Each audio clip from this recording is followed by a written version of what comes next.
Olá a todos mais uma vez, eu sou o professor Antônio Florencio e sejam bem-vindos a mais uma aula do blog Ensinando e Aprendendo.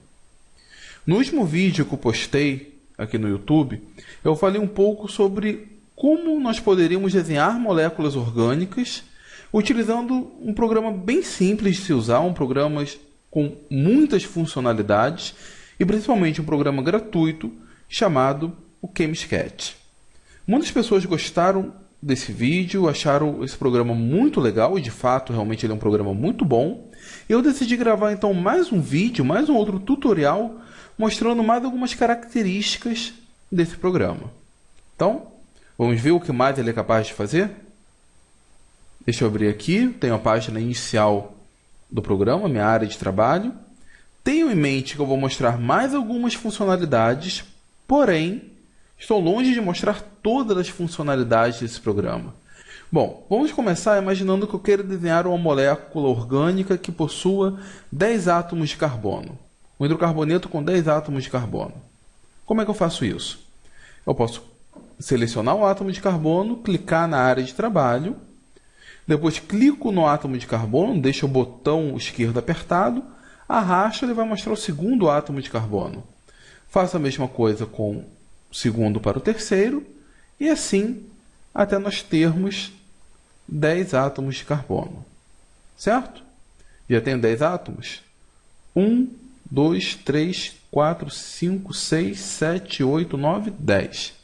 Não me preocupei muito conforme eu desenhei, porque basta depois selecionar a molécula e pedir para que ele otimize a estrutura. Certo? Bom, existe uma forma mais fácil de fazer isso. Eu posso usar essa ferramenta aqui, ó, esse botão, desenhar cadeias. Eu clico nesse botão, clico na área de trabalho, ela vai mostrar o primeiro átomo de carbono, e eu não preciso ficar arrastando um a um. Conforme eu arrastar o mouse para a direita ou para qualquer outra direção, ele vai formar automaticamente a cadeia. E ele mostra quantos carbonos eu estou adicionando. Se eu queria 10 átomos de carbono, aqui é o suficiente. Se eu quiser um número maior, posso formar aqui, por exemplo, 32 átomos de carbono. Mas, como disse, 10 é o suficiente. E ele já vem com a estrutura otimizada, já vem com a estrutura adequada. Legal, não é? Bom, vamos ver um pouco mais. Vou apagar aqui a primeira estrutura, porque não tem para que termos duas estruturas como essas. Vou escolher a de baixo. Vou dar aqui um pouco a posição. E vamos agora funcionalizar um pouco essa estrutura, ou seja, vamos adicionar alguns substituintes. Aqui eu vou colocar um OH, por exemplo. Aqui eu vou adicionar um anel aromático. Aqui eu vou adicionar um átomo de flúor. Aqui eu vou colocar 2 átomos de cloro. Vou pedir para ele melhorar a estrutura. Ele fez algumas mudanças estruturais. Mas aqui nós temos, então, a nossa estrutura bem mais complexa do que a anterior. Vocês devem se lembrar da aula de química orgânica sobre uma propriedade que algumas moléculas orgânicas apresentam, que é a quiralidade. Alguns átomos de carbono podem ser chamados de átomos de carbono quirais. Um carbono quiral, em relação ao outro, tem a propriedade de desviar a luz plano-polarizada para orientações diferentes. Como que eu identifico um átomo de carbono quiral? Um átomo de carbono quiral ele vai ter que ter 4 substituintes diferentes. Os 4 grupos ligados ao átomo de carbono têm que ser átomos diferentes. Como é só uma molécula relativamente simples, é fácil nós identificarmos esses átomos de carbono considerados como quirais.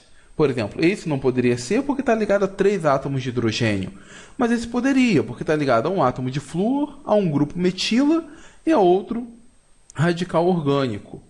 Esse daqui não poderia porque 2 substituintes são iguais, são 2 átomos de cloro. Para uma molécula simples é muito fácil nós identificarmos esses átomos, mas existem moléculas mais complexas e às vezes nós temos que identificar, mas passamos um pouco desapercebidos. Esse programa ajuda também nesse aspecto. Ele tem uma ferramenta se eu for aqui na aba Tools, eu posso pedir para que ele gere a descrição estereoquímica, os descritores estereoquímicos. Quando eu clico aqui, ele marca exatamente os átomos de carbono quirais com um asterisco. Então, esse átomo de carbono seria quiral, esse daqui seria, e esse daqui também seria. Os demais, não. Mas vamos supor que eu não queira apenas a informação de que ele seja quiral ou não. Eu queira classificá-lo, eu queira saber se ele, por um acaso, vai ser um carbono quiral do tipo R ou um carbono quiral do tipo S. Como que eu faço isso? Para isso, eu tenho que dizer, então, para onde estão orientados os substituintes. Para isso, eu vou usar aqui as ligações para dentro e para fora do plano do quadro. Na verdade, eu uso o termo plano do quadro por hábito. O correto, nesse caso, seria para dentro e para fora da tela do computador. Então, vou escolher aqui a ligação para fora e vou dizer que esse átomo de carbono está para fora da tela do computador, está vindo para frente. Enquanto o anel aromático, ele está entrando na tela do computador, está indo para trás da tela do computador. E o OH eu vou colocar ele também para frente. Bom, vou apagar os asteriscos, apagar a identificação do carbono quiral e vou pedir para que ele gere mais uma vez a estereoquímica. Agora que eu informei para ele que essas ligações são para fora ou para dentro, ele vai ter capacidade de me dizer os átomos de carbono considerados como carbonos quirais e dizer se esses átomos são classificados como R ou como S. Esse daqui seria S, esse daqui seria R e esse daqui seria R. Basta eu mudar a orientação, agora eu vou colocar essa ligação aqui entrando,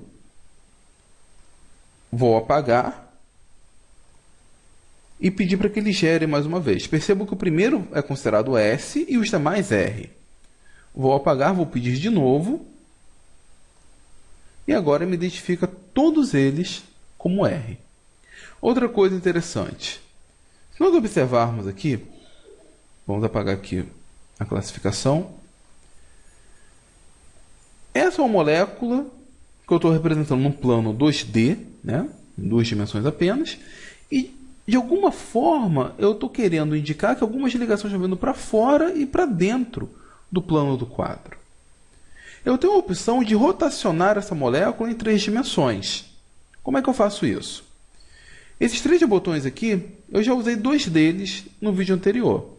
Esse primeiro, ele serve simplesmente para nós arrastarmos, mudarmos a posição da molécula no plano que nós estamos trabalhando. Esse segundo, ele vai servir para nós tirarmos a molécula ao longo de um ponto, um eixo de referência, dentro do plano do quadro. Ou melhor, no plano da tela do computador, né? E essa terceira opção aqui permite uma rotação 3D. Eu posso rotacionar a molécula em 3 dimensões. Porém, nesse caso, eu desenhei a molécula no plano. Então, simplesmente, vou pegar um desenho plano e rodar no plano do quadro. Se eu colocar no plano perpendicular, eu não vejo nada. Eu vejo isso daqui. Então, eu posso voltar e desenhá-la na forma paralela à tela do computador.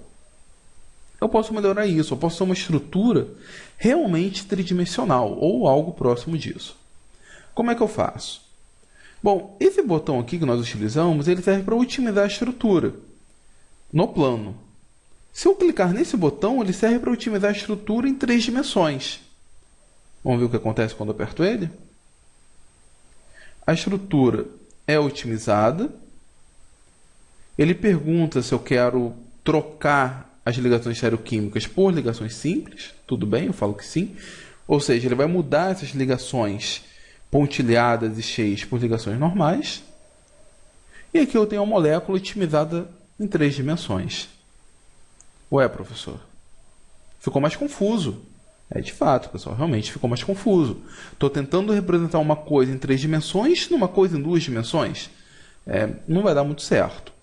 Mas quando nós selecionamos com esse botão de rotação 3D, nós podemos observar que realmente a molécula está em 3 dimensões. Olha só. Vejam a estrutura em 3 dimensões. Os átomos de hidrogênio estão numa posição cavalete. Enfim, a molécula está em 3 dimensões. O ChemSketch talvez não seja o programa mais adequado para visualizar esse tipo de molécula. Para isso, quando nós instalamos o programa ChemSketch, nós instalamos junto com ele um outro programa, um programa auxiliar chamado Chem3D. Para abrir o programa Chem3D, eu posso ir lá onde eu instalei o ChemSketch, ou eu posso clicar nesse botão aqui, ó, onde ele permite a visualização dessa molécula na forma 3D. Ele vai fazer isso com esse programa auxiliar, com Chem3D. Quer ver só como fica? Vou clicar aqui, ele vai me abrir esse programa auxiliar, e aqui eu tenho a molécula em um programa mais adequado, um programa onde pode representar melhor como os átomos dessa molécula estão representados em 3 dimensões. Aqui eu tenho algumas formas, eu posso mudar isso daqui. Eu prefiro, por exemplo, com o fundo branco. Escolho aqui background como sendo white. E talvez não dê o contraste mais adequado, mas ao invés de representar com essas ligações finas, eu posso deixar ligações mais grossas e a visualização fica bem melhor. Bacana, não é? Eu posso mudar essa visualização por essa, onde o átomo é representado por uma esfera. Nesse caso, eu acho que não fica legal. A melhor representação são com essas ligações um pouco mais grossas. E as pontas com a coloração diferente, eu tenho átomos diferentes. Eu ainda tenho a opção de escolher essas esferas maiores. E aí nós perdemos um pouco a visualização da molécula, mas ela nos dá a informação da relação entre os raios e volumes dos átomos. Por exemplo, aqui eu tenho um átomo de cloro. Um átomo de cloro é um átomo que tem um raio muito maior do que os átomos de carbono e hidrogênio. A esfera que representa o átomo de cloro é uma esfera que ocupa um volume muito maior do que o de carbono e muito maior do que a do hidrogênio. A do oxigênio também. Nós temos aqui uma esfera diferente, com um volume bem menor e ainda ligeiramente menor do que o carbono. Por último, ainda tenho essa opção em que mostra apenas a nuvem deles, que eu acho que dá para termos uma ideia do espaço que esses átomos ocupam. Para ter uma visualização melhor ainda, eu posso escolher essa opção e adicionar a nuvem eletrônica. E aí nós visualizamos a molécula e temos uma ideia do espaço que cada átomo ocupa. Mais uma ferramenta bem interessante, algo que pode enriquecer o nosso relatório. Nós podemos, por exemplo, mostrar o impedimento estérico que um determinado grupo provoca, chamando a atenção a essa nuvem eletrônica. Então, vamos voltar lá para o ChemSketch e vamos ver mais algumas características dele. Bom, vamos apagar essa molécula e vamos ver agora uma molécula mais simples. Vamos representar a molécula de eteno. Carbono ligado no carbono, e aqui eu coloco uma dupla ligação. Mas vamos supor que eu queira chamar a atenção que essa dupla ligação, essa ligação que eu chamo de ligação π, é formada por orbitais πs. E que esses orbitais πs são perpendiculares à ligação sigma. Como é que eu posso fazer isso? Bom, eu posso desenhar o esqueleto da estrutura da molécula. Então, vou clicar aqui um átomo de carbono, outro átomo de carbono. E aqui eu desenho uma molécula de etano, não uma molécula de eteno, mas é proposital. Vou adicionar os átomos de hidrogênio, deixar esses átomos explícitos.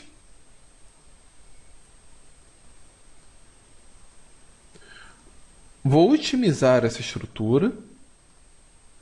Ele tem um exagero, coloca essa ligação carbono-hidrogênio como sendo muito elevada. Vou diminuir um pouco.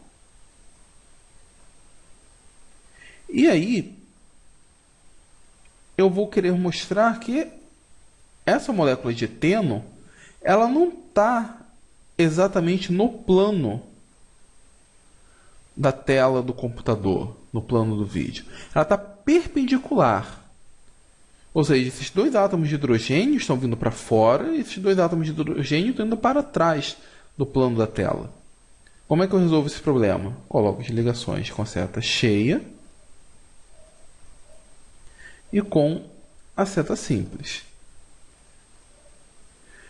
Embora essa molécula aqui embaixo também represente o etano, sim, o etano porque esse carbono aqui está com hidrogênio implícito. Ela parece o eteno faltando a dupla ligação, não parece?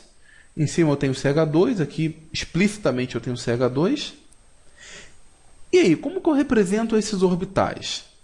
Bom, esse programa ele tem uma outra ferramenta, aqui é a ferramenta de templates, né, de modelos, onde eu tenho modelos de várias moléculas já pré-prontos. Eu tenho aqui, por exemplo, alcaloides já pré-desenhados.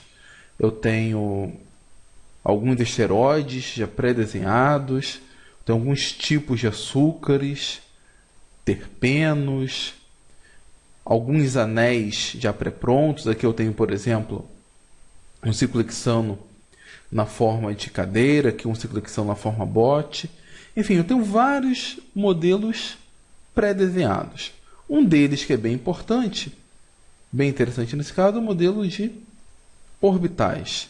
Eu tenho aqui vários orbitais, orbitais do tipo S, orbitais do tipo P, orbitais híbridos, orbitais do tipo D, dependendo e com orientações diferentes, que orbitais do tipo sigma, orbitais do tipo π, orbital DZ2, pode ser a opção deles menores.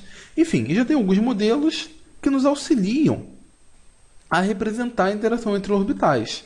No caso de uma ligação π na molécula de eteno, ela é realizada entre dois orbitais do tipo P. Então, nós podemos colocar aqui os orbitais do tipo P, eu escolho, adiciono, e aqui eu tenho os dois orbitais do tipo P perpendiculares à ligação sigma, mostrando que a ligação π pode ser formada entre eles e eles estão numa posição perpendicular. Bom, alguns talvez argumentem que essa representação não é muito boa porque os orbitais estão separados. Bom, eu posso escolher aqui essa opção do arco e simplesmente mostrar que existe uma certa interação entre eles. Bom, vamos supor que eu não tenha gostado dessa representação. Então, vou escolher aqui, vou selecionar a molécula.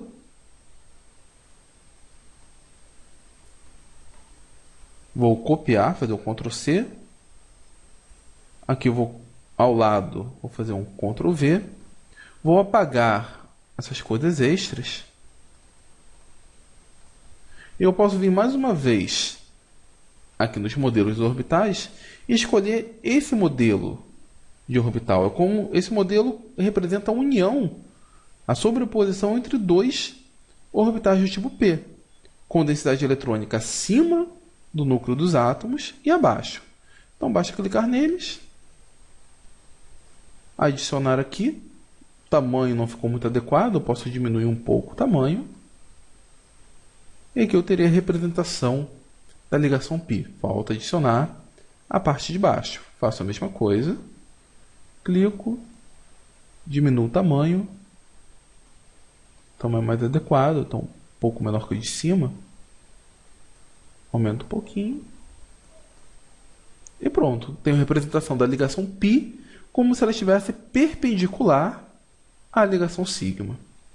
Mais uma vez, ferramenta bastante útil na hora de fazer uma apresentação, chamar a atenção aos orbitais.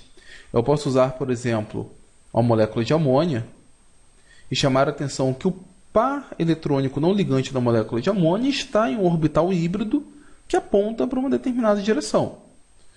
Então, clico aqui, escolho a molécula de amônia, o NH3, coloco os átomos de hidrogênio explícitos. Eu posso dar uma arrumação melhor aqui na molécula, indicar que eu tenho ligação para dentro e para fora do plano.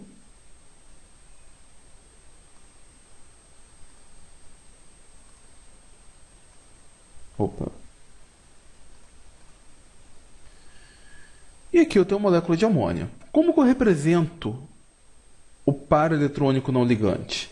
Eu posso vir aqui, clico nesse botão onde eu posso adicionar símbolos, clico na área de trabalho e simplesmente faço 2 pontos, né? Clico lá no teclado, aperto 2 pontos no teclado. Ele vai me adicionar 2 pontos que podem representar o par de elétrons. Eu simplesmente aumento o tamanho dele para ficar um pouco mais visível. E pronto, tem a representação aqui do par não ligante do nitrogênio. E para dizer que ele está em um orbital? Bom, vou lá de novo no modelo de orbitais. Eu deveria escolher esse tipo de orbital, que é um orbital híbrido. Mas quando eu escolho não dá muito certo, porque ao adicionar aqui, ele meio que encobre o átomo de nitrogênio, não fica algo muito visível.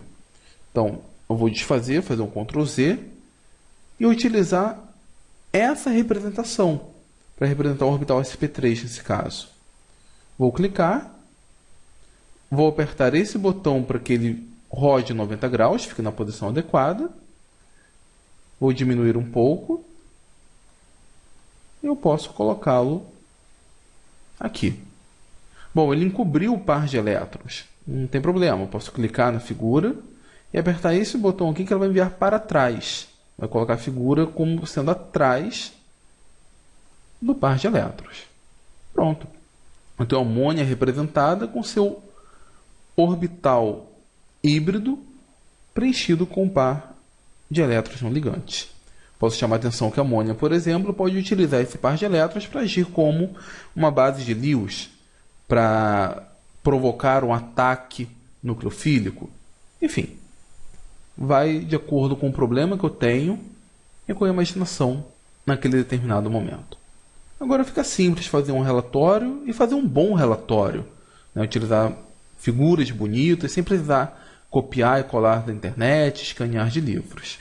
Mais uma vez, eu posso vir aqui na ferramenta de templates e ver os inúmeros modelos, inúmeros templates que eu tenho. 2 deles que eu vou chamar a atenção. Um é a opção de kits de laboratório, onde ele já tem pré-desenhado frascos de Becker, de Erlenmeyer, vários balões, alguns condensadores. Se eu clicar aqui, ele tem uma outra página. Já posso ter funil de separação, aparelhagem de destilação já montada com manta de aquecimento, com placa de aquecimento. Posso vários exemplos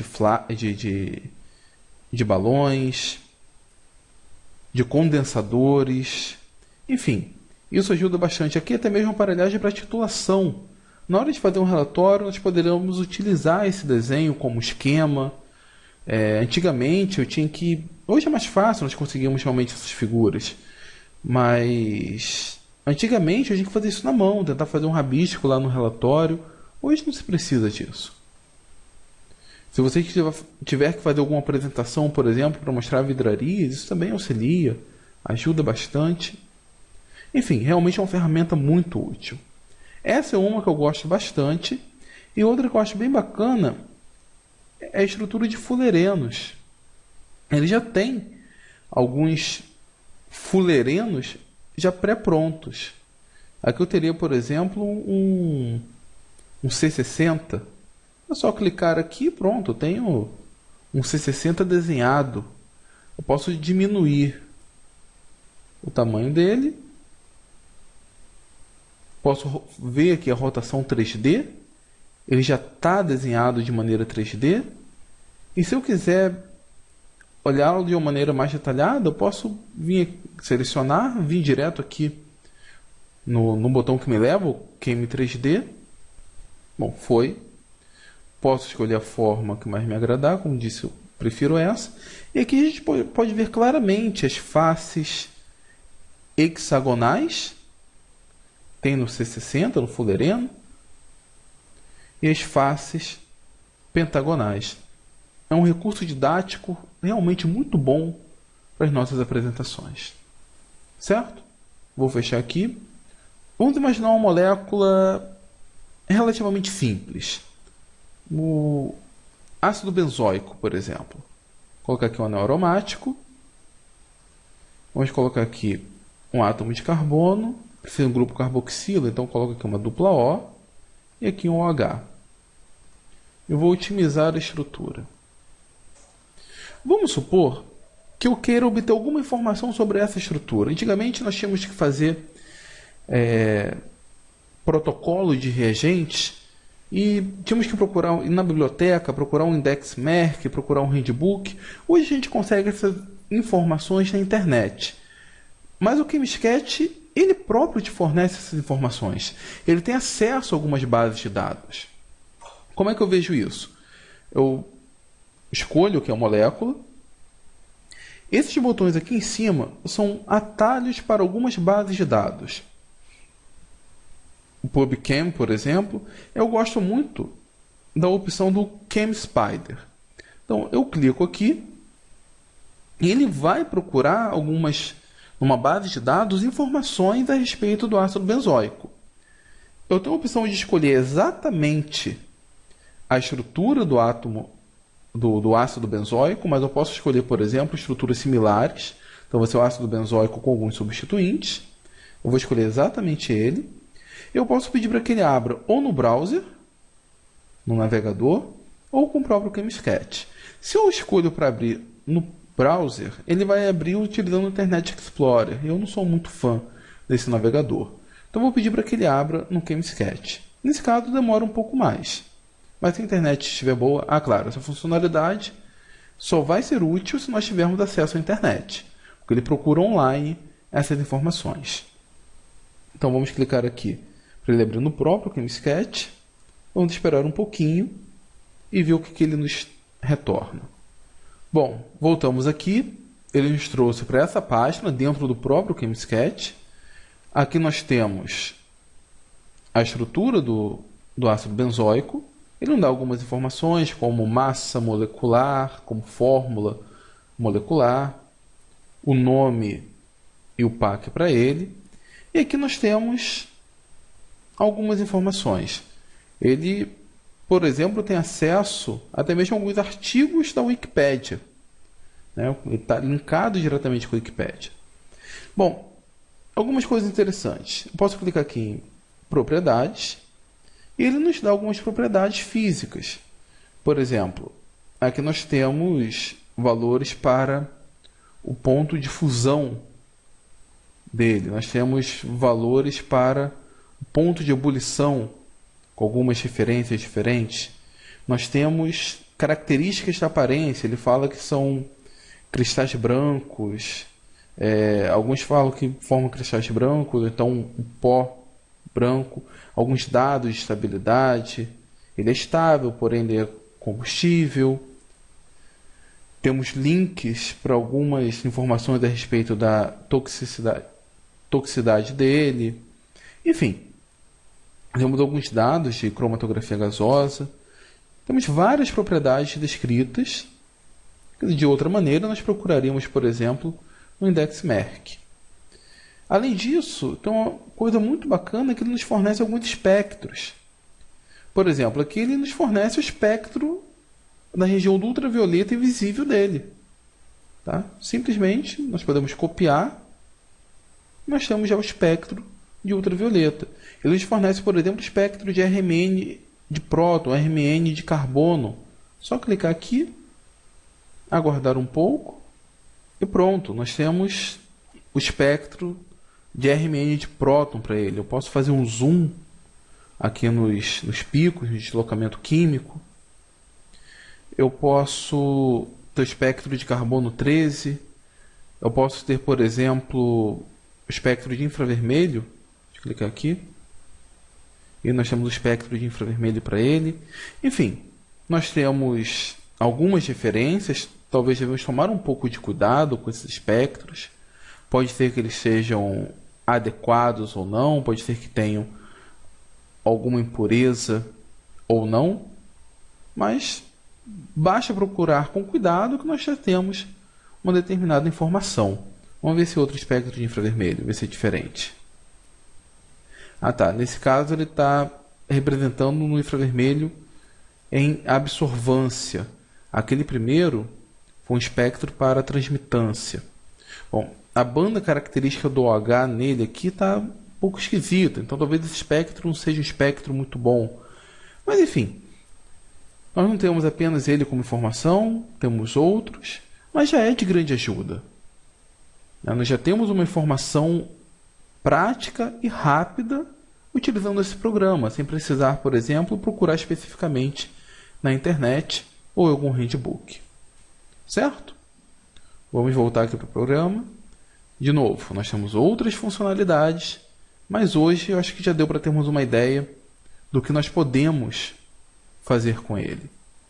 Nós podemos montar reações, montar mecanismos de reações, obter informações a respeito dos elementos químicos. Aqui, por exemplo, quando eu clico na tabela periódica e eu escolho um determinado elemento, ele não me fornece só o desenho do elemento. Por exemplo, vamos clicar aqui no oxigênio. Quando eu clico no oxigênio, ele me diz quando ele foi descoberto, por quem ele foi descoberto, onde ele foi descoberto. Nós temos informações a respeito do raio atômico, da eletronegatividade, do primeiro potencial de ionização, da primeira afinidade eletrônica. Na substância simples, nós temos o ponto de fusão, o ponto de ebulição, a densidade. Nós temos informações a respeito de alguns isótopos, o spin nuclear, que não é uma coisa fácil nós determinarmos. Enfim, nós temos informações sobre praticamente todos os elementos químicos. Se nós tivermos informações a respeito dele, vai estar descrito aqui. Certo? Entenderam? Eu espero que tenham gostado da aula, espero que ela tenha sido útil e que vocês venham realmente aproveitar esse excelente programa que é o ChemSketch. Bom, antes de terminarmos, eu gostaria de convidá-los a visitarem lá o meu blog, o Ensinando e Aprendendo. Lá eu tenho publicado já alguns artigos mostrando como que a química é prática para o nosso dia a dia. Além de eu ter uma outra seção, uma seção um pouco menor, que eu chamo de Filosofando a Química, que eu tenho por objetivo mostrar alguns conceitos da química que às vezes não são explicados na sala de aula, mas que eu considero bastante interessante. Por exemplo, 2 artigos aqui que eu publiquei, um falando por que os prótons dentro do núcleo de um átomo são estáveis. Por que a repulsão entre eles não faz com que eles se separem, afinal são cargas positivas? Ou por que a gente tem como referencial para a massa atômica o 1/12 do carbono 12? Por que não é o hidrogênio, o menor dos átomos? Então, convido todos a darem uma visitada lá no blog, olharem lá os artigos e, se gostarem, por favor, compartilhem, curtam a página no Facebook, ajuda bastante na divulgação.